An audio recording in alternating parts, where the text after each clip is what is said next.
ಇತ್ತೀಚೆಗೆ ಏನೋ ಒಂದು ಕಾಲು ತುಳಿದ ಪ್ರಕರಣ ಆಯಿತು ಬೆಂಗಳೂರಲ್ಲಿ RCB ವಿಜಯೋತ್ಸವ ಸಂದರ್ಭದಲ್ಲಿ ರಾಜ್ಯ ಸರ್ಕಾರದ ಸಂಪೂರ್ಣ ನಿರ್ಲಕ್ಷ್ಯದಿಂದ ಈ ಒಂದು ದುರ್ದೈವದ ಘಟನೆ ನಡೀತು.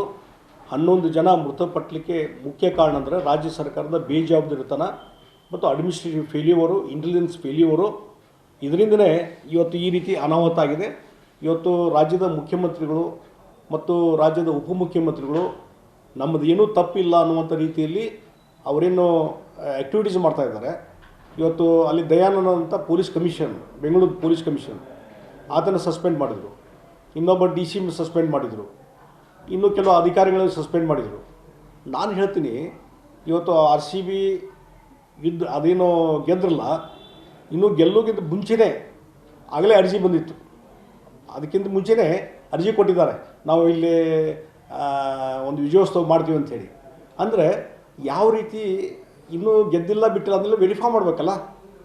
ಆಮೇಲೆ ಆಯಿತು, ಇದೆಲ್ಲ ವೆರಿಫೈ ಮಾಡಿ ನಿಮ್ಮ ಇಂಟೆಲಿಜೆನ್ಸ್ ಡಿಪಾರ್ಟ್ಮೆಂಟದ್ದು ಹೆಡ್ನ ಕರೆಸಿ ಎಷ್ಟು ಜನ ಕೊಡ್ತಾರೆ ಏನಾದರೂ ವಿಚಾರ ಮಾಡಿದ್ನು ಇಲ್ಲ. ಅಲ್ಲಿ ಫೇಲ್ಯೂರ್ ಆಗಿದೆ. ಆಮೇಲೆ ಪೊಲೀಸರು ರಾತ್ರಿ 2 ಗಂಟೆ 3 ಗಂಟೆ 4 ಗಂಟೆವರೆಗೂ ಅವರು ಇನ್ವಾಲ್ವ್ ಆಗಿ ಆ ಇದರಲ್ಲಿ ಬಂದೋಬಸ್ತು ಇಡೀ ಬೆಂಗಳೂರು ಇರ್ಬೋದು, ಇಡೀ ರಾಜ್ಯದಲ್ಲಿ ಬಂದೋಬಸ್ತು ರಾತ್ರಿ 2 ಗಂಟೆ 3 ಗಂಟೆವರೆಗೂ ಅವರು ಬ್ಯುಸಿ ಇದ್ದಾರೆ ಪೊಲೀಸರು. ಬೆಳಗ್ಗೆ ಬೆಂಗಳೂರಿನ ಪೊಲೀಸರನ್ನು ಬೆಳಗ್ಗೆ ನೀವು ಕರೆದು ಬಂದೋಬಸ್ತ್ ಮಾಡ್ರಿ ಅಂದರೆ ಹೌ ಇಟ್ ಈಸ್ ಪಾಸಿಬಲ್? ಯಾವ ರೀತಿ ಸಾಧ್ಯನೇ ಇಲ್ಲ. ಹೀಗಾಗಿ ಇವತ್ತು ಇದು ಒಂದು ಪ್ಲ್ಯಾನಿಂಗ್ ಇಲ್ಲ. ಇವತ್ತು ಯಾವುದೋ ಒಂದು ಸಾಕಷ್ಟು ದೊಡ್ಡ ದೊಡ್ಡ ಕಾರ್ಯಕ್ರಮ ಮಾಡ್ತೀವಿ ನಾವೆಲ್ಲರೂ, ಲಕ್ಷಾಂತರ ಜನ ಬರ್ತಾರೆ. ಇದೇ ಸಿದ್ದರಾಮಯ್ಯನವರು, ಇದೇ DK ಶಿವಕುಮಾರ್ ಇತ್ತೀಚೆಗೆ ಹೊಸಪೇಟೆಯಲ್ಲಿ, ವಿಜಯನಗರ ಹೊಸಪೇಟೆಯಲ್ಲಿ ರಾಹುಲ್ ಗಾಂಧಿಯವರು ಕರೆಸಿ 2 ವರ್ಷದ ಸಾಧನಾ ಸಮಾವೇಶ ಮಾಡಿದರು. ಲಕ್ಷಾಂತರ ಜನ ಬಂದಿದ್ದರು. ಅದಕ್ಕೆ ಪೂರ್ವ ತಯಾರಿಯಾಗಿ 1 ವಾರಗಟ್ಟಲೆ ನಡೀತಿತ್ತು. ಪೂರ್ವ ತಯಾರಿ, ಎಲ್ಲಿ ಪೊಲೀಸರು ಇರಬೇಕು, ಎಲ್ಲಿ ಬಂದೋಬಸ್ತ್ ಇರಬೇಕು. ಸ್ವತಃ ಸಿದ್ದರಾಮಯ್ಯ, ಸ್ವತಃ DK ಶಿವಕುಮಾರ್ ಅಲ್ಲಿ 2 ದಿವಸ ಮುಂಚೆ ವಿಸಿಟ್ ಮಾಡಿ ಏನು ತಯಾರಾಗಿದೆ ಇಲ್ಲ ಅಂತ ನೋಡಿಕೊಂಡ್ರು. ಇಲ್ಲಿ ಲಕ್ಷಾಂತರ ಜನ, ಅದರಲ್ಲಿ 7-8 ಲಕ್ಷ ಜನ ಸೇರ್ತಾರೆ ಅನ್ನುವಂಥ ಪಾಸಿಬಿಲಿಟಿ ಇದ್ದಾಗ ಇವತ್ತು ಒಂದರ ಸಲ ಆದರೂ ಇದ್ರ ಬಗ್ಗೆ ಒಂದು 5 ನಿಮಿಷ ಕುಂತು ನಿಮ್ಮ ಅಧಿಕಾರಿ ಜೊತೆ ಸಮಾಲೋಚನೆ ಮಾಡುವಂಥದ್ದು ಆಗಿದೆನೋ? ಇಲ್ಲ, ಆಗಲಿಲ್ಲ, ಏನೂ ಮಾಡಲಿಲ್ಲ. ಹೋಗಲಿ, ಇಂಟೆಲಿಜೆನ್ಸ್ ರಿಪೋರ್ಟ್ ಏನಾದ ಡಿಸ್ಕ್ಲೋಸ್ ಮಾಡಿ. ಇಂಟೆಲಿಜೆನ್ಸ್ ಡಿಪಾರ್ಟ್ಮೆಂಟದ ರಿಪೋರ್ಟ್ ಏನಿದೆ ಅದು ರಿಪೋರ್ಟ್ ಕೊಟ್ಟಿಲ್ಲ. ಇವತ್ತು ಆ ನಿಂಬಾಳ್ಕರನ್ನು ನೀವು ಶಿಫ್ಟ್ ಮಾಡಿದ್ರಿ, ಹಾಗಾದರೆ ಆತ ರಿಪೋರ್ಟು ಕೊಡಲಿಲ್ಲ. ಹೇಗೆ ಇಂಟೆಲಿಜೆನ್ಸ್ ಡಿಪಾರ್ಟ್ಮೆಂಟು ಏನೂ ಹೇಳಲೇ ಇಲ್ಲ ಹಾಗಾದರೆ ಇದ್ರ ಬಗ್ಗೆ? ಅಥವಾ ಆತ ಸರಿಯಾದ ಮಾಹಿತಿ ಕೊಡದೇ ಇದರಿಂದ ಅವ್ನು ಶಿಫ್ಟ್ ಮಾಡಿದ್ರು ಹೇಗೆ? ಮತ್ತು ಸರಿಯಾದ ಮಾಹಿತಿ ಕೊಟ್ಟಿಲ್ಲ ಅಂದರೆ ಬರೀ ಶಿಫ್ಟ್ ಅಲ್ಲ, ಸಸ್ಪೆಂಡ್ ಮಾಡಬೇಕಲ್ಲ. ಸರಿಯಾದ ಮಾಹಿತಿ ಕೊಡಲಿಲ್ಲ ಅಂಥೇಳಿ ಅದನ್ನು ಮಾಡಲಿಲ್ಲ. ಇವತ್ತು ದಯಾನಂದ್ ಪೊಲೀಸ್ ಕಮಿಷನರ್, ಆತನ ಬಗ್ಗೆ ಭಾಳ ಒಳ್ಳೆಯ ರೀತಿಯಂಥ ಅಭಿಪ್ರಾಯ ಇದೆ.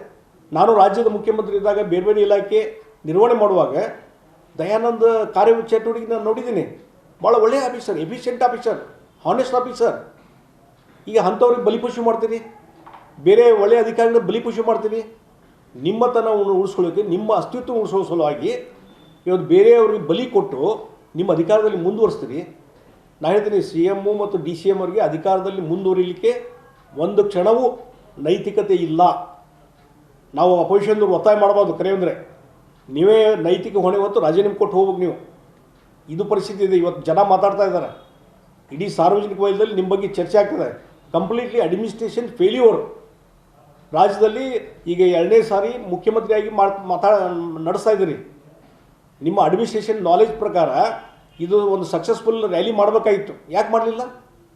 ಬೇರೆ ಈಗ ಗೋವಿಂದರಾಜನ ಅಲ್ಲಿ ತೆಗೆದ ಅಧಿಕಾರದಿಂದ ಏನಾಯಿತು? ಅವರು ಅಡ್ವೈಸ್ ಮಾಡಿದರೆ ಆ ಅಡ್ವೈಸ್ ಪ್ರಕಾರ ಮಾಡ್ಕೋಬೇಡ decision, you have to take the decision.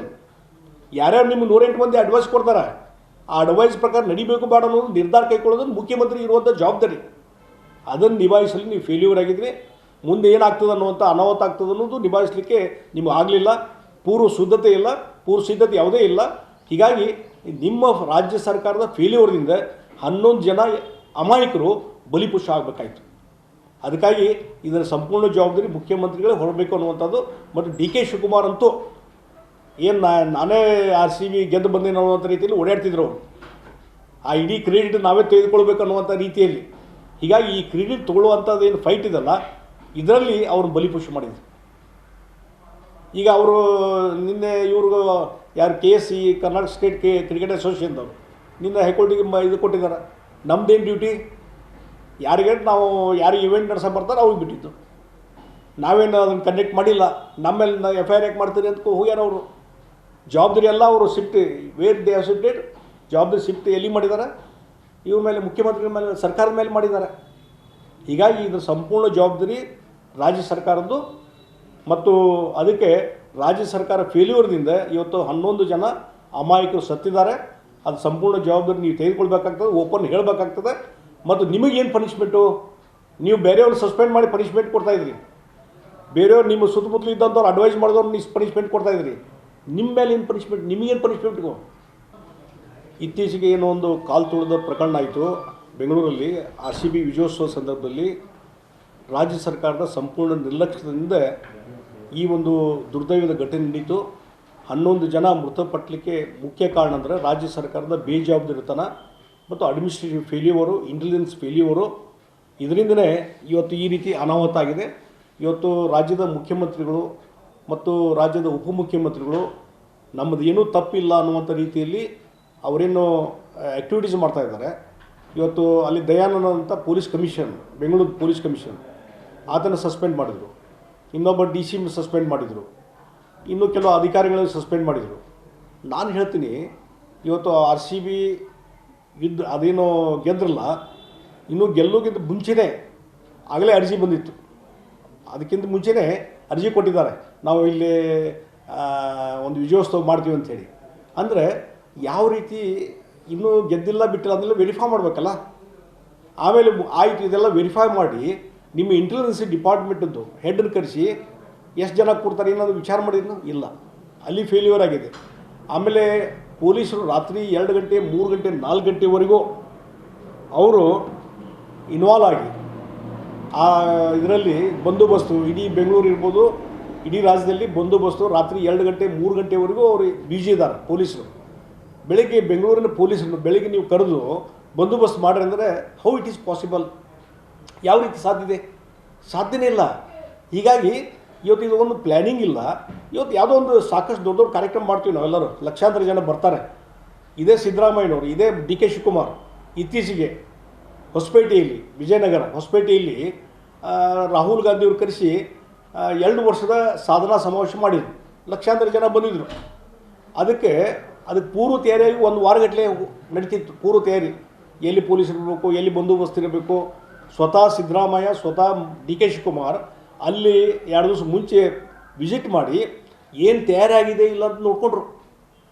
ಇಲ್ಲಿ ಲಕ್ಷಾಂತರ ಜನ, ಅದರಲ್ಲಿ 7-8 ಲಕ್ಷ ಜನ ಸೇರ್ತಾರೆ ಅನ್ನುವಂಥ ಪಾಸಿಬಿಲಿಟಿ ಇದ್ದಾಗ ಇವತ್ತು ಒಂದರ ಸಲ ಆದರೂ ಇದ್ರ ಬಗ್ಗೆ ಒಂದು 5 ನಿಮಿಷ ಕುಂತು ನಿಮ್ಮ ಅಧಿಕಾರಿ ಜೊತೆ ಸಮಾಲೋಚನೆ ಮಾಡುವಂಥದ್ದು ಆಗಿದೆನೋ? ಇಲ್ಲ, ಆಗಲಿಲ್ಲ, ಏನೂ ಮಾಡಲಿಲ್ಲ. ಹೋಗಲಿ, ಇಂಟೆಲಿಜೆನ್ಸ್ ರಿಪೋರ್ಟ್ ಏನದ ಡಿಸ್ಕ್ಲೋಸ್ ಮಾಡಿ, ಇಂಟೆಲಿಜೆನ್ಸ್ ಡಿಪಾರ್ಟ್ಮೆಂಟದ ರಿಪೋರ್ಟ್ ಏನಿದೆ ಅದು ರಿಪೋರ್ಟ್ ಕೊಟ್ಟಿಲ್ಲ. ಇವತ್ತು ಆ ನಿಂಬಾಳ್ಕರನ್ನು ನೀವು ಶಿಫ್ಟ್ ಮಾಡಿದ್ರಿ, ಹಾಗಾದರೆ ಆತ ರಿಪೋರ್ಟು ಕೊಡಲಿಲ್ಲ. ಹೇಗೆ ಇಂಟೆಲಿಜೆನ್ಸ್ ಡಿಪಾರ್ಟ್ಮೆಂಟು ಏನೂ ಹೇಳಲೇ ಇಲ್ಲ ಹಾಗಾದರೆ ಇದ್ರ ಬಗ್ಗೆ? ಅಥವಾ ಆತ ಸರಿಯಾದ ಮಾಹಿತಿ ಕೊಡದೇ ಇದರಿಂದ ಅವ್ನು ಶಿಫ್ಟ್ ಮಾಡಿದ್ರು ಹೇಗೆ? ಮತ್ತು ಸರಿಯಾದ ಮಾಹಿತಿ ಕೊಟ್ಟಿಲ್ಲ ಅಂದರೆ ಬರೀ ಶಿಫ್ಟ್ ಅಲ್ಲ, ಸಸ್ಪೆಂಡ್ ಮಾಡಬೇಕಲ್ಲ. ಸರಿಯಾದ ಮಾಹಿತಿ ಕೊಡಲಿಲ್ಲ ಅಂಥೇಳಿ ಅದನ್ನು ಮಾಡಲಿಲ್ಲ. ಇವತ್ತು ದಯಾನಂದ್ ಪೊಲೀಸ್ ಕಮಿಷನರ್, ಆತನ ಬಗ್ಗೆ ಭಾಳ ಒಳ್ಳೆಯ ರೀತಿಯಂಥ ಅಭಿಪ್ರಾಯ ಇದೆ. ನಾನು ರಾಜ್ಯದ ಮುಖ್ಯಮಂತ್ರಿ ಇದ್ದಾಗ ಬೇರೆ ಬೇರೆ ಇಲಾಖೆ ನಿರ್ವಹಣೆ ಮಾಡುವಾಗ ದಯಾನಂದ್ ಕಾರ್ಯಚಟುವಟಿಕೆ ನಾನು ನೋಡಿದ್ದೀನಿ. ಭಾಳ ಒಳ್ಳೆಯ officer, efficient officer, honest officer. ಈಗ ಅಂಥವ್ರಿಗೆ ಬಲಿಪಶು ಮಾಡ್ತೀರಿ, ಬೇರೆ ಒಳ್ಳೆಯ ಅಧಿಕಾರಿಗಳ ಬಲಿಪಶು ಮಾಡ್ತೀರಿ. ನಿಮ್ಮತನವನ್ನು ಉಳಿಸ್ಕೊಳ್ಳೋಕ್ಕೆ, ನಿಮ್ಮ ಅಸ್ತಿತ್ವ ಉಳಿಸೋ ಸಲುವಾಗಿ ಇವತ್ತು ಬೇರೆಯವ್ರಿಗೆ ಬಲಿ ಕೊಟ್ಟು ನಿಮ್ಮ ಅಧಿಕಾರದಲ್ಲಿ ಮುಂದುವರಿಸ್ತೀರಿ. ನಾನು ಹೇಳ್ತೀನಿ, CM ಮತ್ತು DCM ಅವರಿಗೆ ಅಧಿಕಾರದಲ್ಲಿ ಮುಂದುವರಿಲಿಕ್ಕೆ ಒಂದು ಕ್ಷಣವೂ ನೈತಿಕತೆ ಇಲ್ಲ. ನಾವು ಅಪೋಸಿಷನ್ದವ್ರು ಒತ್ತಾಯ ಮಾಡಬಾರ್ದು. ಕರೆ ಅಂದರೆ ನೀವೇ ನೈತಿಕ ಹೊಣೆ ಹೊತ್ತು ರಾಜೀನಾಮೆ ಕೊಟ್ಟು ಹೋಗ್ಬೇಕು ನೀವು. ಇದು ಪರಿಸ್ಥಿತಿ ಇದೆ. ಇವತ್ತು ಜನ ಮಾತಾಡ್ತಾ ಇದ್ದಾರೆ, ಇಡೀ ಸಾರ್ವಜನಿಕ ವಲಯದಲ್ಲಿ ನಿಮ್ಮ ಬಗ್ಗೆ ಚರ್ಚೆ ಆಗ್ತದೆ. Completely administration failure. ರಾಜ್ಯದಲ್ಲಿ ಈಗ 2ನೇ ಸಾರಿ ಮುಖ್ಯಮಂತ್ರಿಯಾಗಿ ನಡೆಸ್ತಾ ಇದ್ದೀರಿ. ನಿಮ್ಮ ಅಡ್ಮಿನಿಸ್ಟ್ರೇಷನ್ ನಾಲೆಜ್ ಪ್ರಕಾರ ಇದು ಒಂದು ಸಕ್ಸಸ್ಫುಲ್ ರ್ಯಾಲಿ ಮಾಡಬೇಕಾಗಿತ್ತು, ಯಾಕೆ ಮಾಡಲಿಲ್ಲ?